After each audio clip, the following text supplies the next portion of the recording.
This happened to me when I was probably around 14 years old. I'm from Germany, and at the time was living in a small German town with approximately 6,000 residents. I had a boyfriend who was living in the same city as my school, so I would often go visit him right after school, and then in the evening would return to my home, which was about a 15-minute train ride away. It was one of those nights when I was on my way home after an afternoon spent at my boyfriend's parents' house. Because it was the end of summer, the sun would go down relatively late in the day, and it was still bright daylight outside when I got onto the 7:45 p.m. train from his city to my town. When the train rolled into my hometown station, however, the sun had started to set and the light was pretty rapidly disappearing. No problem, it was only a 10-minute walk from the train station to our house, and it wasn't the first time that I'd walked home so late. I was the only person on the street, which made sense because it was so late. But after walking for a little while, I heard another person walking behind me, relatively far away from me. It was this tall, lanky guy, dressed in all black, just casually strolling, seemingly coming from nowhere. I got this weird feeling in my gut right away, even though he didn't particularly look like he was following me or anything. At first, I tried to brush this uneasy feeling aside and tried to look extra casual. But then I remembered that I'd learned somewhere to cross the street if you want to see if someone is following you. I crossed the street while trying to look as inconspicuous as possible. He crossed it too. I walked back to the side of the street I'd originally been on. He followed my example. So yeah, the guy was definitely following me. He was also getting closer to me, but not dangerously close yet.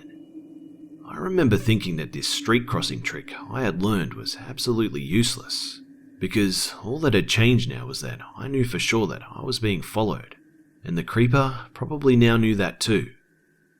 Luckily, by the time I'd finished that thought, I had reached the bottom of the hill we lived on, so now I only had to get up that hill and walk a small distance until I could walk into our driveway with motion sensor floodlights on.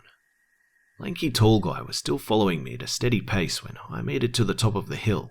But now I could see my house and I knew I'd be safe in a few minutes. Our light turned on and I was about to open our gate to walk to the front door, when all of a sudden this guy is right behind me. In a split second he grabs me by my upper left arm with one hand and puts his other hand around my wide open mouth. His hand presses down on my jaw hard.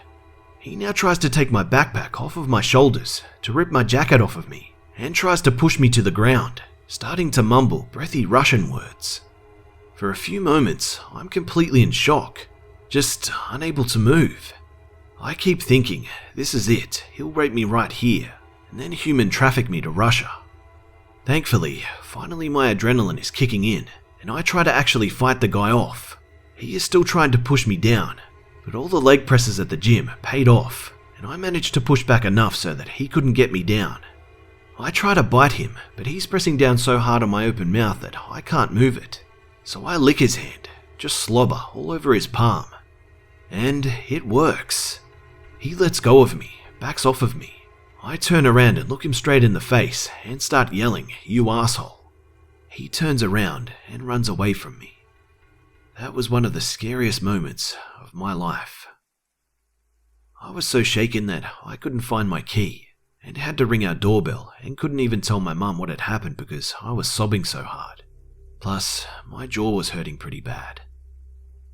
We called the police and they told us to come in the next day to make a statement. Apparently this dude was pretty known in our area to just creepily walk around and follow people, but I was the first girl he'd actually attacked. Infuriatingly, nothing happened to him. They just told me to call them if that ever happened again. I carried pepper spray with me ever since that incident, and may or may not have been quite overzealous with using it on suspicious people.